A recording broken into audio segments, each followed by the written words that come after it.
આપણે અત્યારે મિત્રો ધાબામાં જે પાણી પડે છે તો ધાબાની ઉપર ડ્રેમ પ્રૂફ મારવાનું છે. હવે એની માટે પહેલાં તો આપણે છે ને ચકડીથી ઘહી અને ધાબુ પહેલાં સાફ કરવું પડશે. તો ચકડીથી ઘહીને ધાબુ સાફ કરવા માટે આપણે એક જુગાડ કર્યું. ચાલો હું તમને બતાવું. ચકડી આપણે ડાયરેક્ટ આવી રીતે હાથમાં પકડીએ ને તો આમાં વાઇબ્રેશન બહુ આવે. એમાં આ ગરિયો હાંકતા હોય ને, આ વાળાવાળો ગરિયો, એટલે એમાં બહુ વાઇબ્રેશન આવે. એટલે આપણે હાથમાં છે ને આપણે પકડી ન શકીએ.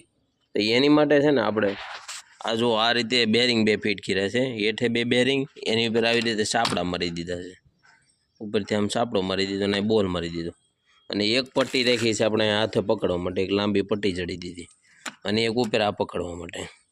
એટલે વાઇબ્રેશન છે ને એ આપણને ન આવે. અને ચકડી છે ને એ આપણે જેટલી હાંકવી હોય એ આ રીતે બેરિંગ ઉપર હાંકી શકીએ. ટૂંકમાં આપણને નુકસાન ન થાય. ચકડી છે ને એ આપણે સેફ રહીએ, એમ આપણા માટે સારું. એમ આપણે અત્યારે છે ને ધાબુ જો આ રીતે સાફ કરીએ છીએ. એની માટે પહેલાં સેફટીના સાધનો છે ને આપણી સેફટી છે ને એ ખાસ રાખવાની. એટલે પહેલાં આપણી સેફટી માટે એક આ માસ્ક પહેરેલી, જેથી કરીને ધૂળ અંદર ન થાય. પછી આ છે ને એની માથે રૂમાલ એક બાંધી દઈએ, એટલે મોઢું છે ને એમાં કાંઈ કણી બણી કાંઈ વાગે નહીં.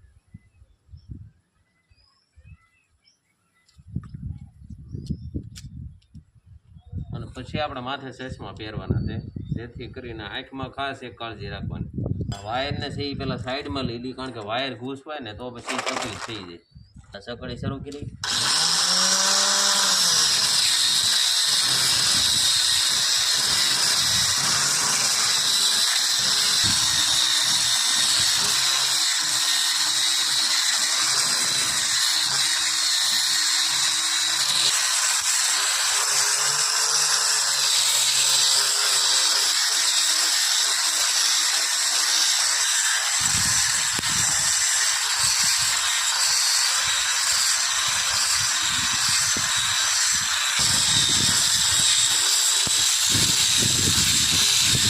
मज़ा आया और मैं ये जो मज़ा है हिंदुस्तान के हर व्यक्ति को देना चाहता हूँ. તો મસ્ત જુગાડ છે મિત્રો. તમને કેવો લાગ્યો જુગાડ?